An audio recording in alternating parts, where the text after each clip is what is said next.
In fact, the judge said it was one of the worst, if not the worst, violation of the First Amendment in the history. The FBI has just uncovered something terrifying about Alejandro Mayorkas that could change everything we thought we knew about government corruption. What they discovered goes beyond policy failures. It reveals systematic constitutional violations that may constitute the worst abuse of power in American history. You won't believe what they found.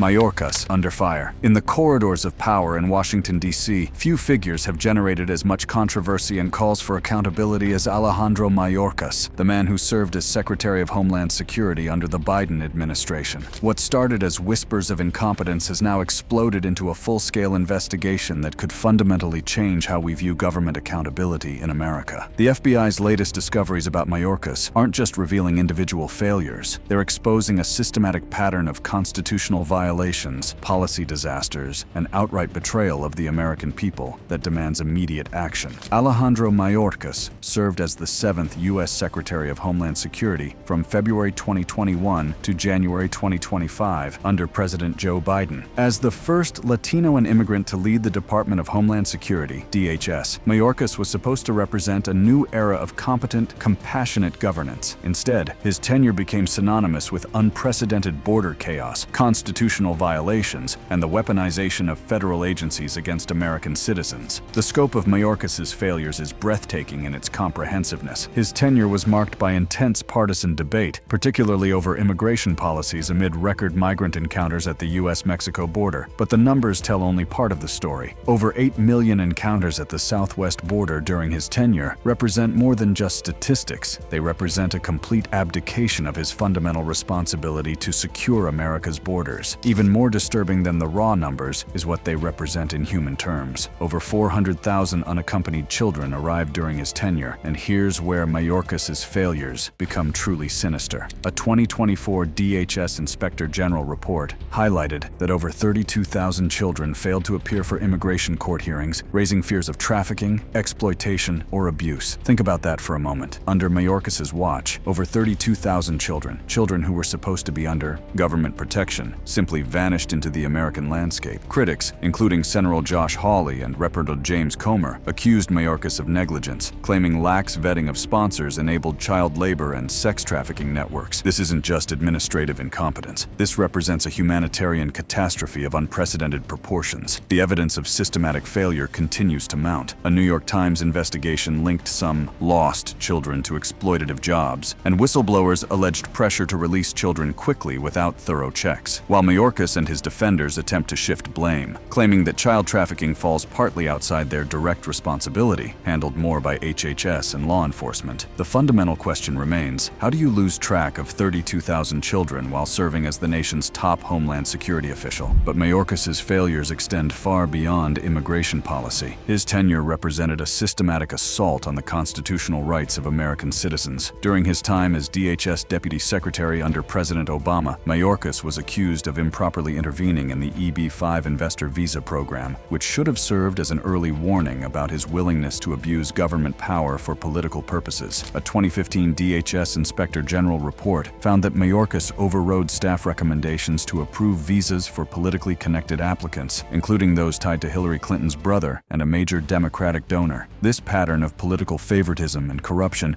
would define his entire career in government service. When Mayorkas became DHS Secretary, these character flaws manifested in even more dangerous ways. He launched, then paused, the Disinformation Governance Board in 2022 to counter foreign propaganda, which critics rightfully called a Ministry of Truth. This Orwellian initiative represented perhaps the most brazen attempt to establish government control over speech in American history. The systematic nature of Mayorkas' assault on civil liberties cannot be understated. Under his leadership, DHS became a central player in the Biden administration's efforts to silence dissenting voices. Federal agencies under his influence likely violated the First Amendment by coercing social media companies to remove speech the government disagreed with related to the origins of COVID-19, pandemic lockdowns, vaccine efficacy, and the Hunter Biden laptop stories. Earlier this month, the Fifth Circuit Court of Appeals found that the federal agencies, including the FBI and DHS, likely violated the First Amendment. But it wasn't just any violation. In fact, the judge said it was one of the worst,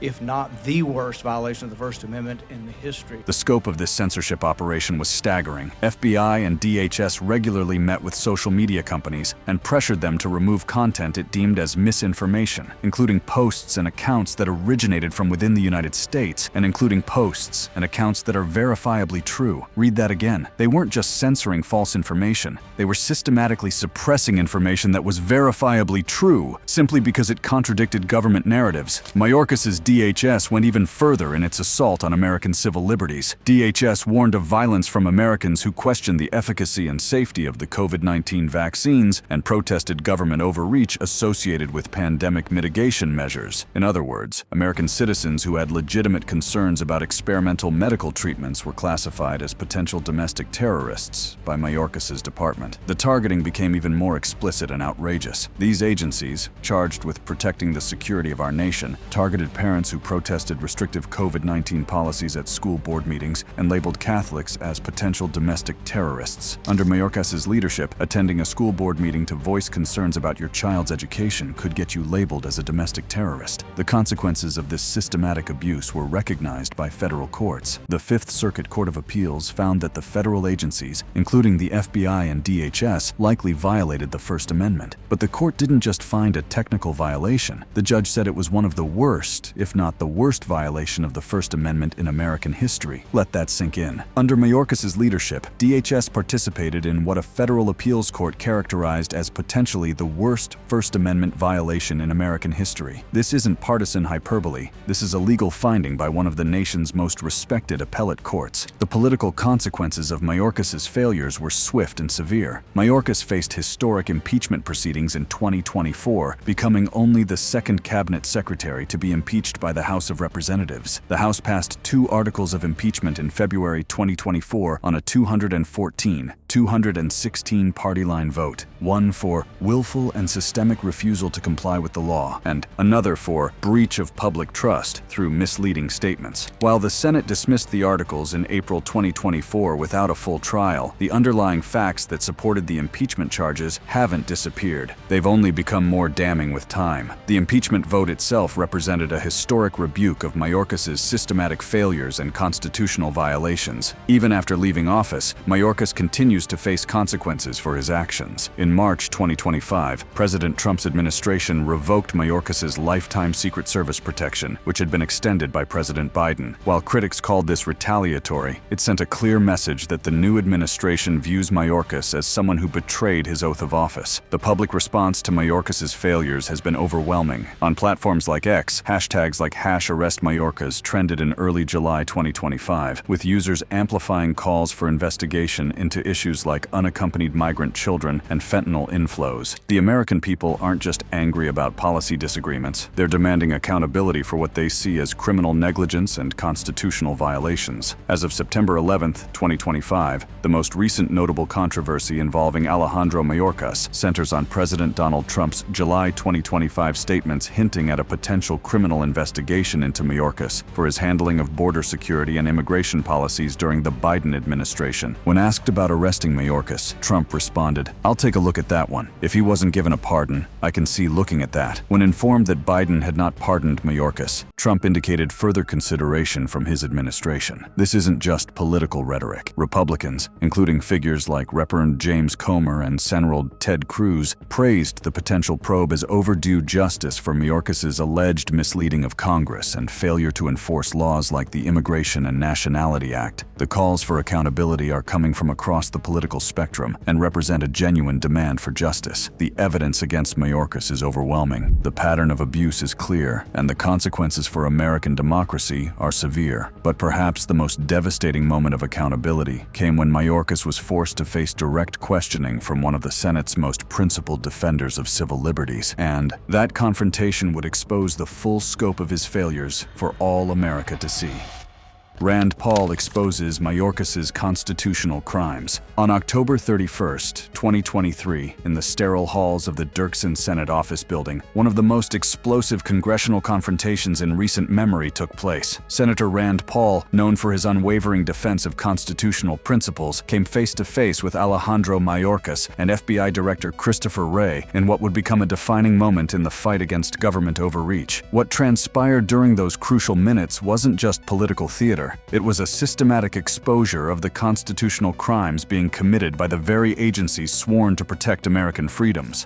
The Church Committee issued its final report, revealing decades of widespread abuse by federal intelligence agencies against U.S. citizens. Paul began his questioning by establishing the historical context that made Mayorkas's actions so deeply troubling. The Church Committee of the 1970s had exposed how the Bipartisan Church Committee outlined countless examples of how the federal government used powers that were meant to counter foreign threats against its own citizens. Mayorkas's DHS was systematically targeting American citizens for their political beliefs and constitutional activities. Paul's confrontation with Mayorkas wasn't a fishing expedition. It was a precision strike based on documented evidence of systematic constitutional violations. The hearing focused on threats to the homeland, including domestic extremism, border security, and civil liberties concerns. But Paul's questioning exposed that the real threat to the homeland was coming from within the government itself. The senator's line of attack was devastating in its precision. Paul had done his homework, and he came armed with specific evidence of how Mayorkas's agencies had weaponized their authority against American citizens. Paul's first line of attack focused on the systematic censorship operation that Mayorkas's DHS had coordinated with social media companies. The evidence Paul presented was damning. Paul's questioning revealed the systematic nature of this censorship operation. Paul cited FBI meetings with tech companies where agents allegedly flagged disinformation for removal or suppression. When Paul asked Wray directly, has the FBI participated in meetings with social media companies to discuss the removal of content, Wray attempted to deflect by claiming the FBI only shares threat intelligence. But Paul wasn't having it. Paul pressed further. But you've had over 3,000 meetings with social media companies. Does that sound like you're just sharing tips or influencing? The number was staggering. Over 3,000. Meetings between federal agencies and social media companies. This wasn't casual information sharing. This was a coordinated influence operation designed to control American speech. When Paul turned his attention to Mayorkas, the confrontation became even more explosive. Paul grilled him on DHS's now defunct Disinformation Governance Board and ongoing programs like the Homeland Intelligence Experts Group. Mayorkas's attempts to deflect and minimize his role only served to highlight the systematic nature of the censorship operation. The scope of what Paul exposed was breathtaking. Think about the implications of what Paul uncovered. Mayorkas's agencies weren't just censoring false information. They were systematically suppressing information that was verifiably true, simply because it contradicted government narratives. This represented a complete inversion of the First Amendment and the principles of free speech that undergird American democracy. Paul's confrontation wasn't limited to censorship. He exposed how the censorship of the constitutionally protected speech on social media is just one example of the executive branch actions in recent years weaponizing the federal government against its people. The senator revealed how the FBI continues to misuse its authority under Section 702 of the Foreign Intelligence Surveillance Act. You would think we'd be going after foreigners, but we are using the Foreign Intelligence Surveillance Act to go after Americans. Paul's evidence showed how this surveillance authority had been systematically abused, but Paul's most devastating revelations centered on how Mayorkas's DHS had systematically targeted American citizens based on their political beliefs. DHS warned of violence from Americans who questioned the efficacy and safety of the COVID-19 vaccines and protested government overreach associated with pandemic mitigation measures. The targeting became even more explicit and outrageous. These agencies, charged with protecting the security of our nation, targeted parents who protested restrictive COVID-19 policies at school board meetings and labeled Catholics as potential domestic terrorists. When Mayorkas attempted to sidestep questions about flagging political content, Paul accused him of hypocrisy. If the government is the arbiter of truth, that's dangerous. I don't trust government to figure out what the truth is. Paul's response cut to the heart of the constitutional crisis. No government in a free society should have the power to determine what constitutes truth. The confrontation revealed the fundamental misallocation of resources under Mayorkas's leadership. Paul Paul said that instead of focusing on rampant violent crime across the nation and the unprecedented crisis at the border, FBI and DHS are using their resources to surveil and censor law-abiding Americans engaged in constitutionally protected speech. Paul's questioning exposed the historical parallel that made Mayorkas' actions so dangerous. According to Paul, when the federal government's activities are improperly focused inward, legitimate national security threats go unnoticed. This was exactly what had happened under Mayorkas' watch. While DHS was busy surveilling parents at school board meetings and Catholics attending Mass, over 8 million migrant encounters were recorded at the southwest border, and over 32,000 unaccompanied migrant children failed to appear for immigration court hearings. Paul's confrontation wasn't just about exposing past abuses, it was about preventing future ones. The narratives from the past and the present draw a concerning parallel. The lessons of the Church Committee report resonate nearly 50 years later, yet the cycle of executive branch overreach continues. The impact of Paul's confrontation was immediate and far-reaching. The hearing fueled debates on free speech versus security and contributed to Mayorkas' 2024 impeachment by House Republicans. Video clips of the confrontation went viral, with millions of Americans seeing for the first time the systematic nature of the constitutional violations being committed by their own government. What Paul accomplished in those few minutes of questioning was remarkable. He didn't just expose individual instances of misconduct. He revealed a systematic pattern of constitutional violations that struck at the heart of American democracy. His confrontation with Mayorkas represented a watershed moment in the fight for government accountability and constitutional rights. But the story doesn't end with Paul's devastating questioning. The evidence he presented, the constitutional violations he exposed, and the systematic abuse of power he revealed have set in motion a chain of events that could fundamentally change how government officials are held accountable for their actions. The reckoning for Mayorkas and others is just beginning.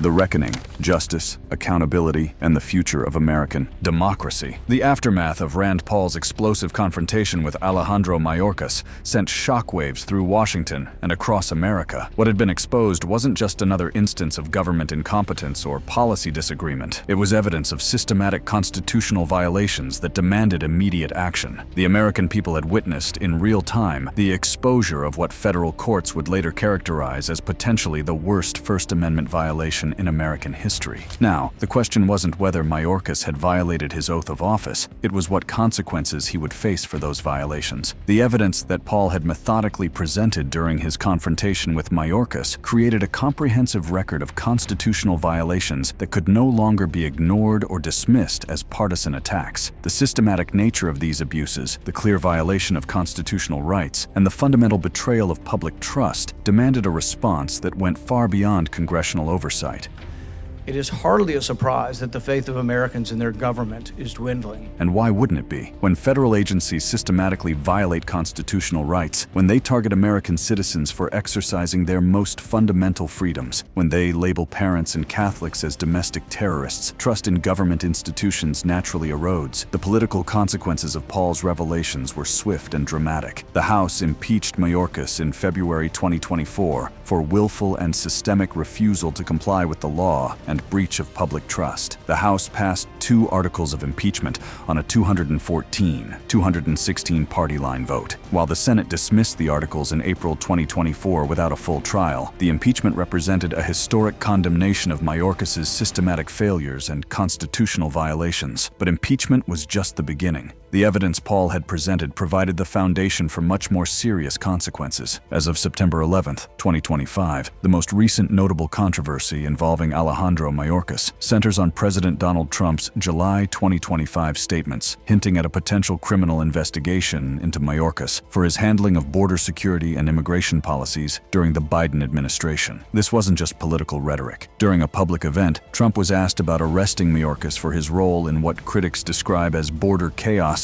and Trump responded, "I'll take a look at that one. If he wasn't given a pardon, I can see looking at that." When informed that President Biden had not pardoned Mayorkas, Trump indicated that his administration would give serious consideration to criminal charges. The legal foundation for such charges already exists. The systematic constitutional violations that Paul exposed during his confrontation with Mayorkas represent clear violations of federal law. When government officials systematically violate the constitutional rights of American citizens under color of law, they can be held criminally liable for those violations. Republicans, including figures like Reverend James Comer and Senator Ted Cruz, praised the potential probe as overdue justice for Mayorkas's alleged misleading of Congress and failure to enforce laws like the Immigration and Nationality Act. These aren't partisan attacks. They're legitimate calls for accountability based on documented evidence of systematic constitutional violations. The public response has been overwhelming. On platforms like X, hashtags like #ArrestMayorkas trended in early July 2025, with users amplifying calls for investigation into issues like unaccompanied migrant children and fentanyl inflows. The American people aren't just angry about policy disagreements. They're demanding criminal accountability for what they correctly see as systematic violations of their constitutional rights. The scope of potential charges against Mayorkas is extensive. His systematic violation of First Amendment rights through the coordination of censorship operations could constitute deprivation of rights under color of law. His failure to secure the border while resources were diverted to surveillance of American citizens could constitute criminal negligence. His role in the disappearance of over 32,000 migrant children could constitute criminal conspiracy or aiding and abetting human trafficking. A 2024 DHS Inspector General report revealed that over 32,000 unaccompanied migrant children failed to appear for immigration court hearings. Critics accused Mayorkas of negligence, claiming lax vetting of sponsors enabled child labor and sex trafficking networks. While Mayorkas and his defenders claim that child trafficking falls partly outside their direct responsibility, the fact remains that these children disappeared under his direct supervision. The evidence continues to mount. A New York Times investigation linked some lost children to exploitative jobs, and whistleblowers alleged pressure to release children quickly without thorough checks. In 2024, Senator Chuck Grassley alerted DHS and the FBI to evidence of migrant child trafficking rings. The systematic failure to protect these vulnerable children under Mayorkas's watch represents one of the most serious humanitarian crises in modern American history. Even after leaving office, Mayorkas continues to face consequences for his actions. In March 2025, President Trump's administration revoked Mayorkas's lifetime Secret Service protection. While critics called this retaliatory, it represents a clear signal that the new administration views Mayorkas as someone who fundamentally betrayed his oath of office. The legal framework for holding Mayorkas accountable extends beyond criminal charges. Civil rights lawsuits against him personally are already being prepared by victims of his systematic constitutional violations. Parents who were surveilled for attending school board meetings, Catholics who were profiled as domestic terrorists, and social media users whose constitutionally protected speech was censored, all have potential claims against Mayorkas personally. The restraint of laws, that's exactly what was missing from Mayorkas's approach to governing. Instead of being restrained by constitutional limitations, he systematically violated them, believing that his political goals justified any means necessary to achieve them. But that era of unaccountable government overreach is ending. The American people have spoken clearly through their votes, and they've demanded accountability for those who betrayed their trust. The evidence is overwhelming. The legal framework exists, and the political will is building for a comprehensive reckoning with the systematic abuses of the Biden administration. The implications extend far beyond Mayorkas himself. His case represents a test of whether America still believes in the rule of law and constitutional government. If systematic violations of constitutional rights go unpunished, if government officials can weaponize federal agencies against American citizens without consequences, if thousands of children can disappear under government supervision without accountability, then we will have failed in our most fundamental duty as Americans. The choice before us is clear. We can accept systematic abuse of power as the new normal, or we can demand that those who violated their oaths of office face the full consequences of their actions. The future of constitutional government in America may well depend on the choice we make regarding Alejandro Mayorkas. The FBI's discoveries about Mayorkas haven't just changed everything. They've revealed the true scope of government overreach and the urgent need for accountability. Rand Paul's confrontation exposed the systematic nature of constitutional violations, and now the American justice system must respond accordingly. The evidence is clear. Mayorkas systematically violated his oath of office, betrayed the trust of the American people, and participated in what federal courts have characterized as potentially the worst First Amendment violation in American history. The question isn't whether he's guilty. The evidence of his guilt is overwhelming. The question is whether America still has the will to hold government officials accountable for their crimes. The answer to that question will determine not just Mayorkas's fate, but the future of American democracy itself. Justice delayed is justice denied, and the American people have waited long enough for accountability. The time for action is now. The reckoning has begun, and it starts with Alejandro Mayorkas, but it cannot end there. Every government official who participated in the systematic violation of constitutional rights must be held accountable. Every agency that was weaponized against American citizens must be reformed. Every policy that prioritized political control over constitutional rights must be reversed. This is our moment. This is our test. The principles of American democracy hang in the balance, and history will judge us by how we respond to this crisis. The choice is ours, and we must choose justice, accountability, and the restoration of constitutional government. Thanks for watching. Check out other cards on the screen.